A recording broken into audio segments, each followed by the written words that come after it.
Since the shocking murder of George Floyd on May 25th, 2020, at the hands of the Minneapolis police, the subject of systemic racism within police forces has been exposed.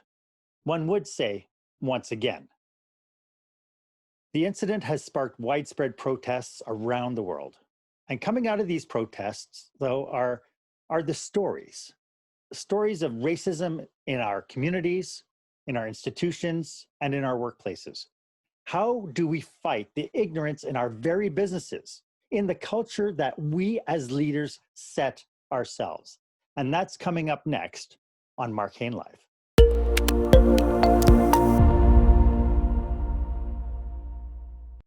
Welcome to Marc Haine Live, where small business owners and entrepreneurs pick up core skill sets to help them work on their business, not just in their business. I'm your host, service expert and master of experiences, Marc Haine. We're broadcasting here on YouTube every Tuesday at noon Eastern Time. Of course, you can follow me on Facebook, Twitter, LinkedIn, Instagram. And if you're watching the replay of this here on YouTube, you can hit the subscribe button and ring the bell. That'll give you first dibs when I bring you some fresh content. As part of my community, I encourage you to drop your own comments, your own questions into the comment box here. I want people to be able to benefit from your experience as well. So go ahead and drop comments in, and please feel free to share this post. Today, I am here with diversity and inclusivity expert Tina Varughese. Tina was named one of Canada's top 10 notable speakers by Ignite magazine. She is the president of T-Works and is a professional speaker and trainer specializing in diversity and inclusion. She does inclusive leadership training and work-life balance training as well. She has previously worked with the Alberta Employment and Immigration and has run her own relocation and settlement firm as well.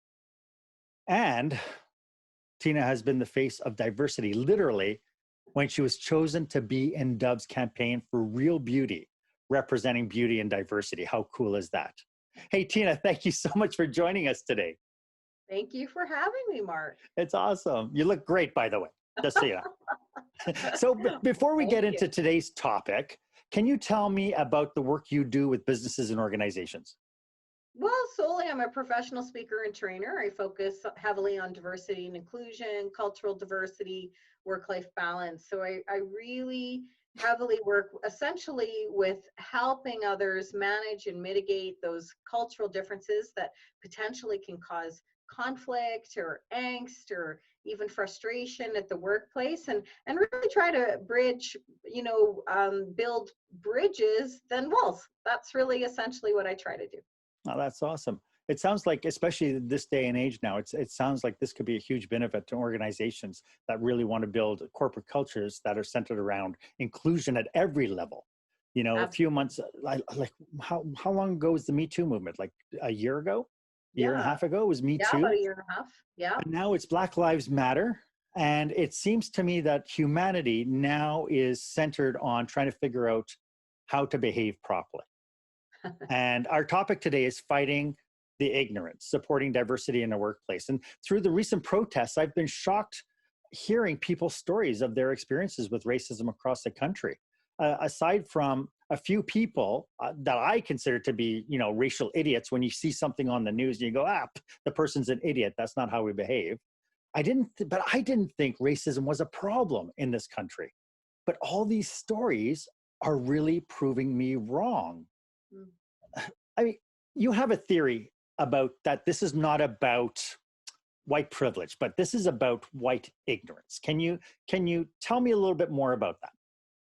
Well, I was calling it White Oblivion because I truly, like yourself, where you just didn't really know that this has been existing. And I think that's why a lot of Black, Indigenous people of color were getting frustrated, because ultimately we knew that it's existed for so long.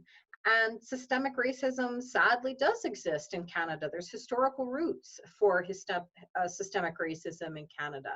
So that has insidiously gone into a lot of our workplaces. It comes through an unconscious bias. So unconscious bias, doesn't make us racist or discriminatory. It just makes us human. We all have unconscious biases. And there is a big difference between having an unconscious bias against somebody and being racist against somebody. So that's something to keep in mind as well.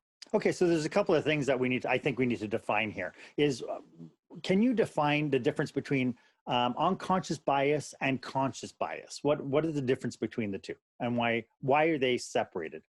So unconscious biases, usually there's actually 170 statistically proven unconscious biases. However, we tend to focus on 7 key unconscious biases. So gender, race, religion, sexual orientation, age, weight, and disability, both physical and emotional disability, where we would have potentially unconscious biases against another individual. And having those unconscious biases essentially occurs partially due to the neuroscience of our brains. So we make very quick judgment calls, very quick decisions based on past experiences, past history, past stories, our parental upbringings. That all shapes how we make very quick decisions. But the question becomes, are we making the right decisions? Were we influenced in a way that's causing our brains to make very quick, rash judgment calls that are ultimately leading to biases against people that we don't even realize that we may have against others? I too have biases against other people that I didn't even realize. When you have conscious biases, well, that comes down now more to discrimination, because now you're much more conscious of your behavior, and you're still making those discriminatory calls. And racism ultimately, if we were to define it, is when you feel your own race is superior to another individual's race. So that comes much more from a personal level, whereas systemic racism would come more from an institutionalized or societal level. Okay, so when you say then systemic racism versus, so the very first one you say, the individual one where it's a conscious, the conscious bias is more of the kind of individual racism, if you will, whereas the Exactly. systemic one is more based on institutional. Institutional, societal. And some of that, occurred even within our own history. Before you and I were even born, we had a lot of systemic racism in Canada. Can I give you an example? Please. Yeah. So, even in 1885, after the Canadian Pacific Railway was built, a lot of Chinese wanted to stay here in Canada. However, the Canadian government put a Chinese head tax on Chinese to dissuade them from coming into Canada. That is a historical reference of systemic racism. Obviously, a much more known one would be the residential school system. So trying to almost obliterate an entire culture would be an example of systemic racism. In the US, one documentary I watched, and I don't know if you saw it's called The 13th. I don't know if you saw that one. So that one actually is about the Black systemic racism in jails. And where it even began was after slavery ultimately was abolished.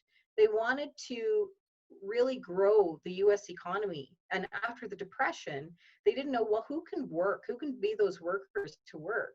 And so it kind of shows that within history, Blacks were being put into jail for very, very petty crimes. But ultimately, they were putting them into jail because they needed a workforce to stimulate the economy and start to grow it. And they could use prisoners ultimately to build that economy back for free labor. So they weren't slaves anymore, but they weren't free. And so it really showed how, even showing the vast increase of the Black population in the jail system and how that grew. And it's an interesting documentary. Obviously, with anything that you watch, you should be looking at it through a critical eye. But it did kind of portray that systemic racism even in the jail system. And so, of course, now we have a bit of a bias. Some people would be, well, so many Blacks are in jail, so therefore they must be criminals. Well, is that really the case? How did they get there in the first place? How did that all begin? And so that's how systemic racism sort of begun within our society and in our historical roots. So we had a few months ago, so last year we had the Me Too movement, and we were really talking about the kind of discrimination that is in our society for women, especially in the workplace where they're making less money than their male counterparts, and that of course there's all sorts of types of aggressions or microaggressions towards women. We're now with this Black Lives Matter movement kicking up, it's really bringing to the forefront that this is happening based on race, but then we've growing up, we had a class system war where, because we lived on one part of the town and somebody else lived on a different part of the town, they were like, oh, they're from that part of the town, right? And so we have this innate thing that we have to judge people. Is this who we are? So I had a bit of an interesting background because I'm born and raised actually in Saskatoon, Saskatchewan, and moved to Calgary. Oh, you're one of those. I'm one of those. And I moved to Calgary in 94. So my cousins, though, were born in Calgary, and they had a very different story growing up than I did. So I certainly experienced much more racism as a kid than I did growing up in Saskatoon. And I'm Indo-Canadian, so a lot of Indians went to Saskatoon when they immigrated from India. They went to Saskatoon as professionals. So they went as doctors, professors, accountants. They were, for the most part, in professional industries.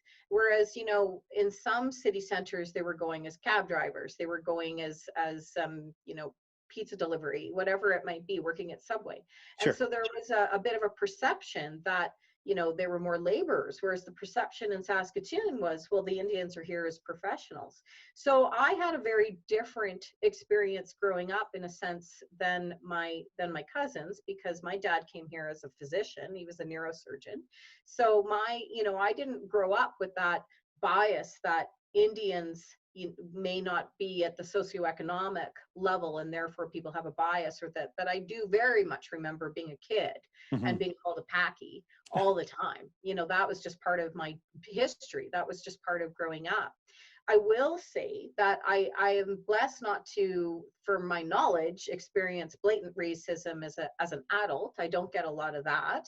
But I can tell you very honestly, I experience microaggressions all the time. Basically, on a monthly basis, I can count how many microaggressions. So could we define microaggressions? Because again, this is something that's coming up. I had never heard the term until the Black Lives Matter movement kicked up.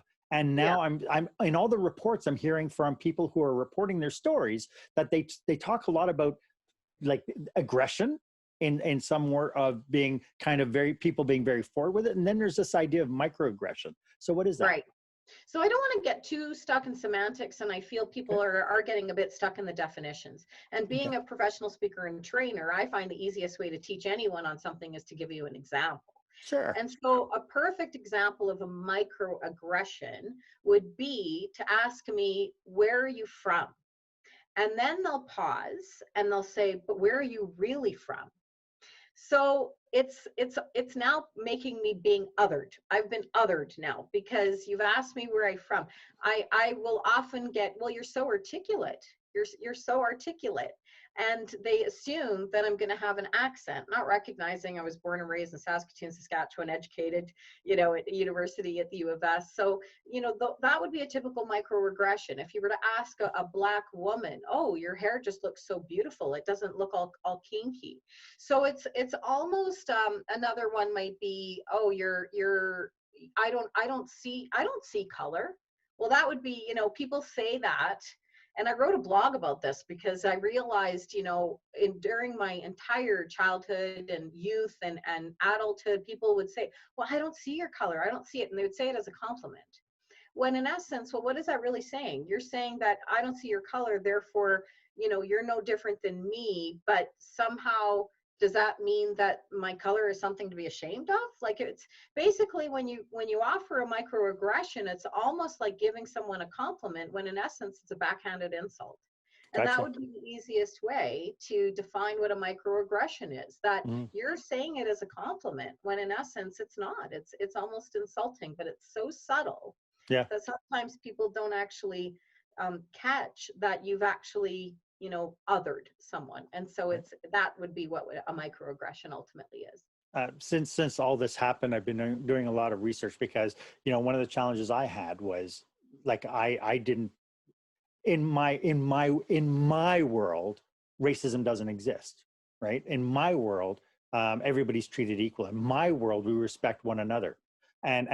So to see all this and to hear all these stories, and then to listen to the stories of people, for instance, somebody was talking about the microaggression they felt, and they would go into a store and go shopping, and right away they'd see that they'd be in an empty aisle, and then a clerk would come in and all of a sudden start shifting stuff around.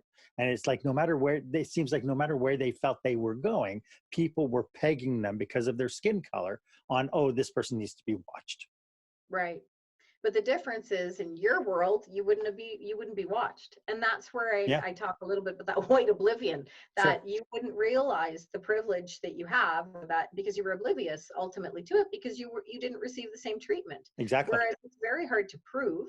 If you're a person of color, Indigenous, Black, and you're walking into a store and you kind of feel like you're being watched, but you can't really prove it. And who are you supposed to tell? Exactly. Who are you supposed to? It's not like you're going to put that on a Google review or Yelp. That's but that it's there and it's a bit blatant. I know for myself, it's a bit more subtle. I'll go into small town Alberta or small town Saskatchewan, and I'll be the only visible minority walking around. So it's not discrimination. It's just feeling so different, because most people that are white would never have a clue what that feels like to walk into a church or to a restaurant and be the only person of color. If you're gay, no one's going to know that looking at you per se, but you can't hide the color of your skin. And so it's just something that you're always very aware of, and you do feel it sometimes. And it's not even that people are treating you differently, but I will promise you they're looking at you. I can say very honestly, I when I walk into small towns, people are always like, oh, that's the doctor's wife. And because I don't want her to look bad, I just say hi, because they're like, oh, hi. And I'm like, okay, well, hi. Like it happens all the time. I know that they think I'm the doctor's wife. And so I just play the part, because I just don't want her to be rude or impolite. So I'm like, so do you have like a big diamond that you flash in them to prove that, you're the doctor's wife? It's like, oh yes, we make tons of money. No, but I just don't want her to seem like she's being rude in the small town. Sure. Yeah. I guess part of that is that we have to be able to pick our battles, right? Like you were saying, like if you're in a store and a store employee starts following you around, I mean, you could call it out, you could step up, and you yourself can get aggressive about it. You could shove it off because there's nobody to talk about it.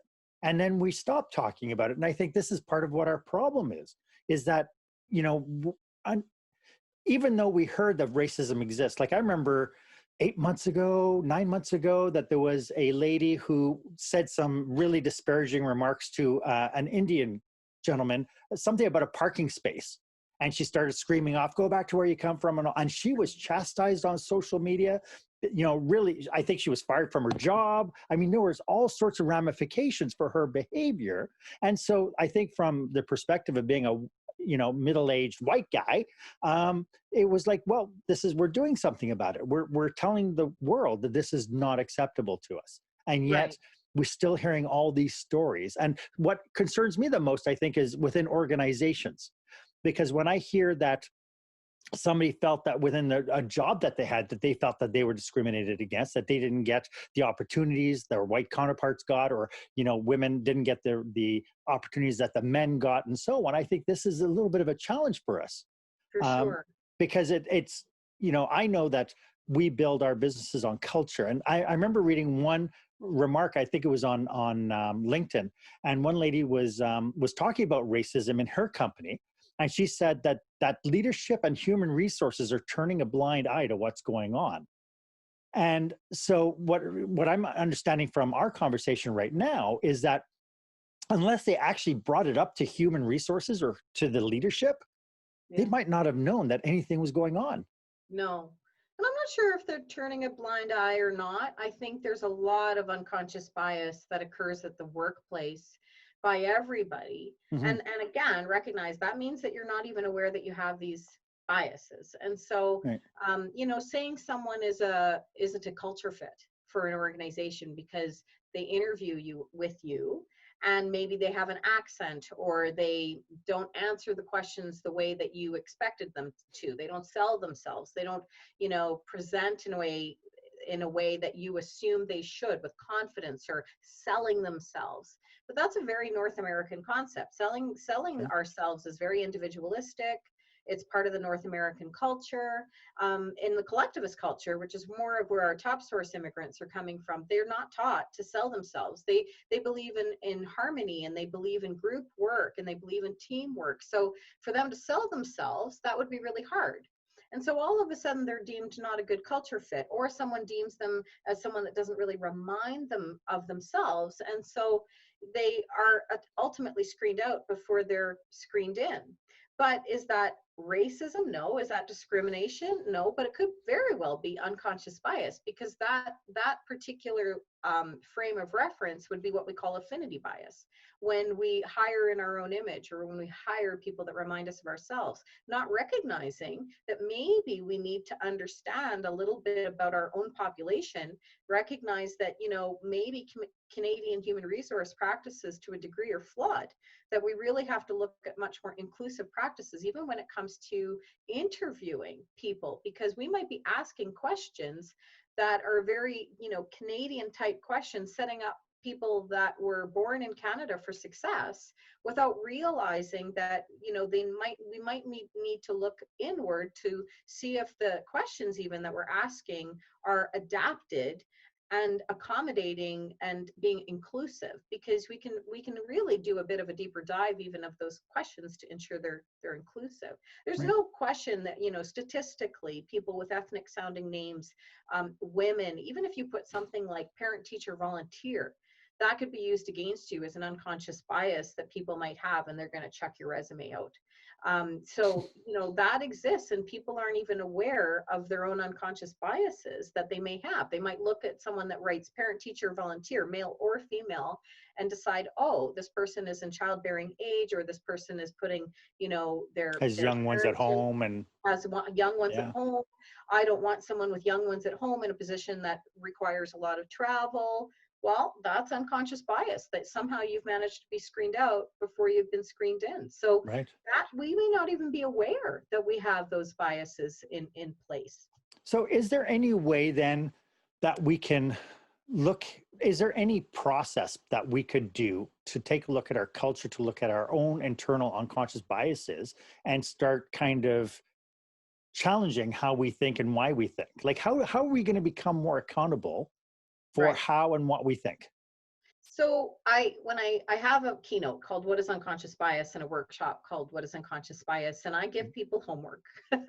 Big believer of self-discovery work, which obviously you're doing a little bit on your own, Mark, but not everybody is as interested in doing that self-discovery. And Mm-hmm.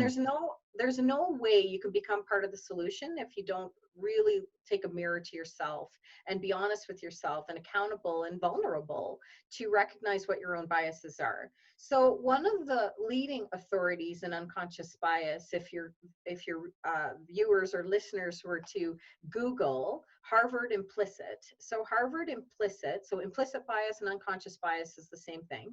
So Okay. Harvard implicit is one of the leading authorities in unconscious bias testing. And anybody and everybody can take those tests. There's about 30 of them, probably takes 15 to 20 minutes each, and uncover where you may have your biases. So I'm not a big believer of, it's not like Breaking Bad. You can't break bias, but you can manage and mitigate, mitigate and manage Mm-hmm. those biases. But you can't manage those biases unless you can identify them. Right. And so once you do that work, and that work can be very vulnerable work, because sometimes we don't want to admit that we may have biases against other people. But once you're recognizing that, oh, I do have a bias against people that are obese, I didn't realize it. Well, once you realize it, well, then you're going to check yourself a little bit and go, okay, is this person not applicable for the job, or is this person? Am I asking questions? Am I collaborating with others? When we make decisions in by ourselves, that's a big way to create that bias, because we're making those judgments, decisions, singularly. And so Right. even collaborating with other people, if it's on a big project or interviews and looking at peer interviews, whatever it might be, that's going to help manage and mitigate those biases as well. Very cool. Part of the challenge is, I know a lot of people in business, and I don't know any business owner that I know of anyway that would tolerate racism within their organization. And yet, when I've been doing my research, I read about an assistant professor out east who says that daily she's facing microaggressions. She knows that when you're in post-secondary, the students get to rate their teachers, and she knows that teachers of color or of a visible minority, they get rated lower than their white counterparts. And because she is a Black woman, she gets like lower scores than white women who get lower scores than white men do. And she sees this all based on her sex and her skin color. And yet, as an organization, if I'm leading an organization, this is the last perception I ever want anybody in my team to feel. So what can leaders do then now to be able to step up and change something like that? So my favorite quote on diversity and inclusion is, diversity is who's on the team, and inclusion is who gets to play. And I really believe that everyone needs to play hard, and everyone needs to be accountable for that. And at the end of the day, maybe this person is feeling that it's her color and gender. I do think we have to do a deep dive and see, is that the case, or are they, maybe not performing? And I am the queen of saying, I do not want to be hired. I'm a keynote speaker. I do not want to be hired because I'm a female visible minority. I want to be hired because I'm the best person for the job. I just don't want to be screened out because, or not given the opportunity because I'm a female visible minority. So it's, and we're a bit different in Canada versus the States. So in the States, we have affirmative action, programs. But in Canada, we don't have that. I don't think we even need that, but we do need to be aware of diversity and inclusion initiatives. That's starting to come. That's starting to come in Canada, but I would say only large organizations in Canada, I would say in the last 3 years, have started to implement diversity and inclusion initiatives. Sometimes diversity and inclusion training actually can backfire because sometimes people just feel, and I've seen it a little bit with the Black Lives Matters movement, people feel such shame and blame that they don't really want to hear. They're not open to it.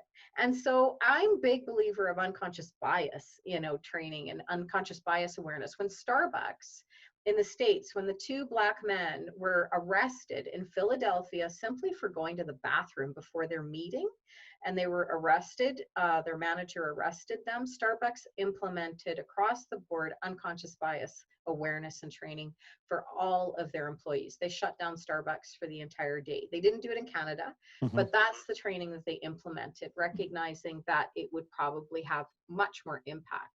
So because that's an awareness that we take upon ourselves, that we really do that to self-discovery work. So I would say that's a key piece, step one, for organizations is to do a little bit of that developmental work and really call it.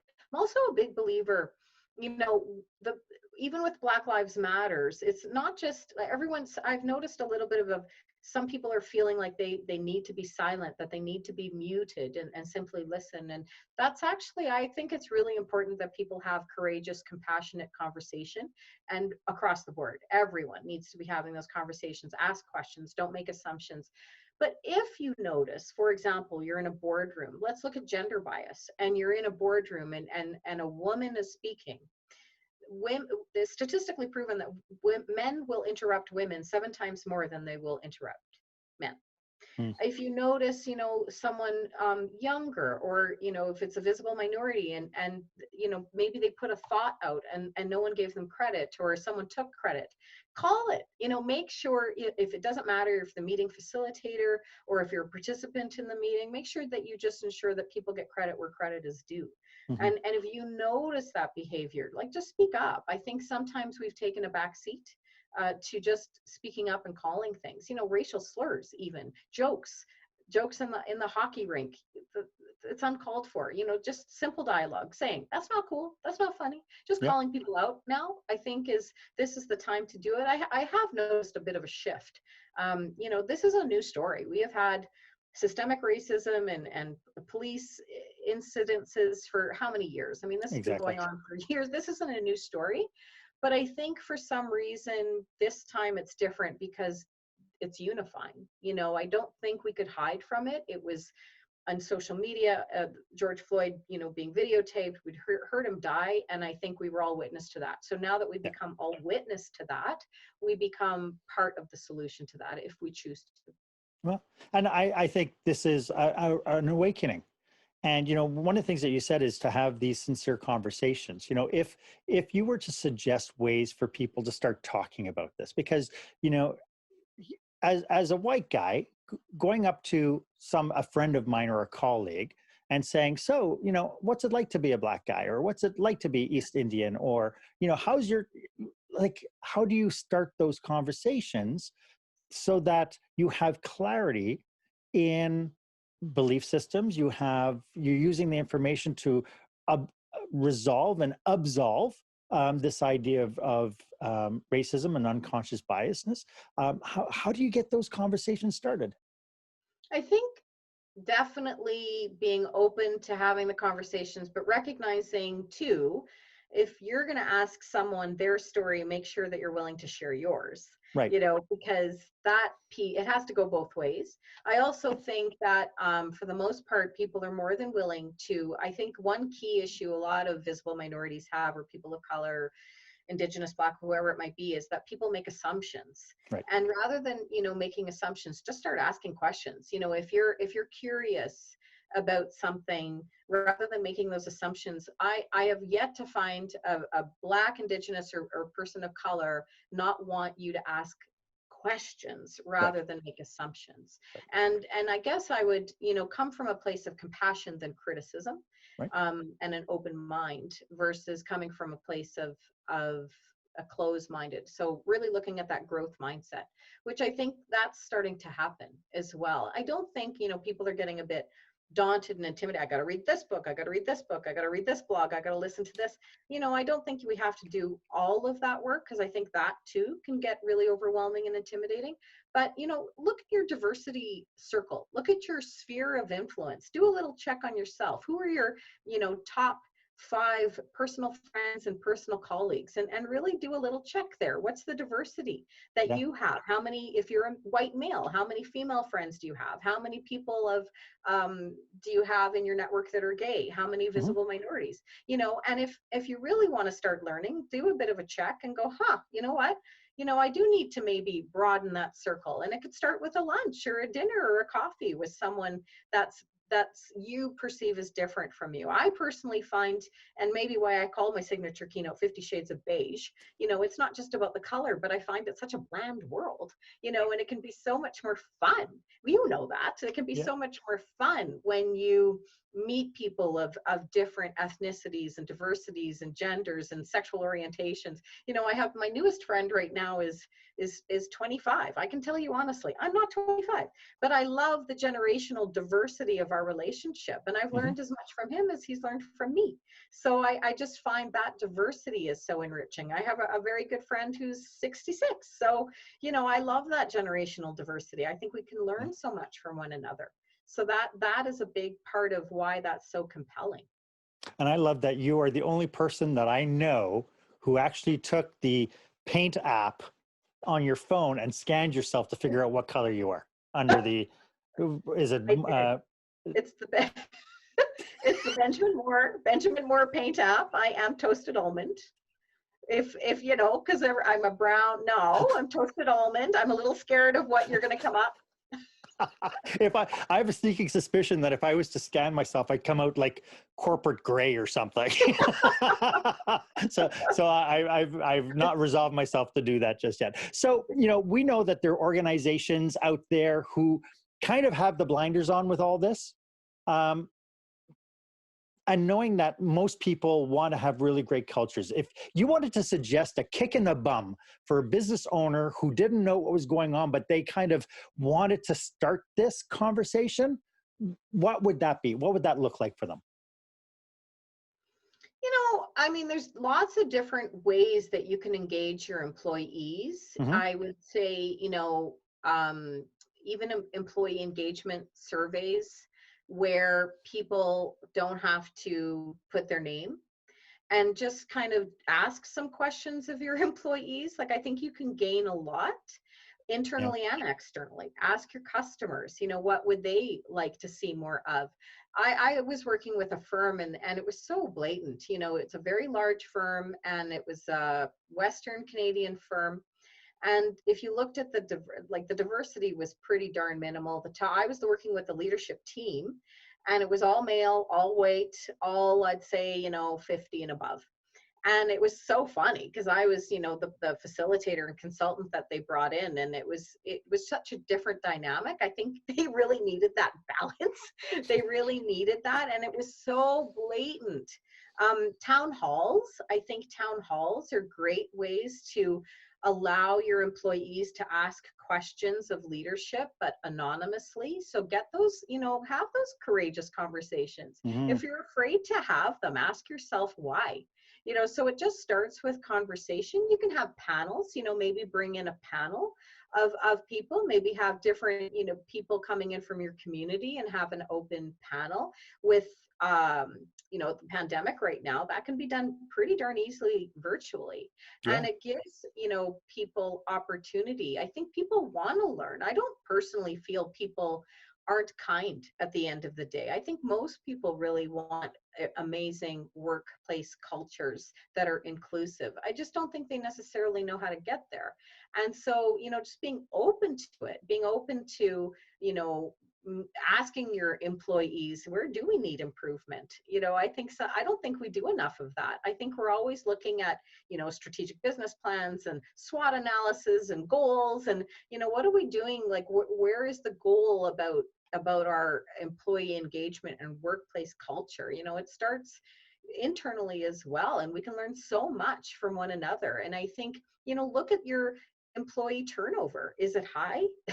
Are you doing those exit interviews, and really asking the questions, why are people leaving? I know generationally, a lot of young people are really aligning their values with, if you're looking at employee retention within firms, they're really aligning their values now with, with companies. And we really are seeing young people, and even Gen Z, they're getting really loud and really vocal on social media with what they truly believe in. And that's our recruitment. That's where we need to find those young people, and we need to know how to manage those people. So just look at your recruitment and retention efforts, and look at your employee turnover, and don't be afraid to look at those numbers. And, are you losing people left, right, and center? Is it high? Well, that kind of takes some inward work, and really deciding, are you doing a really good job, and where can you improve?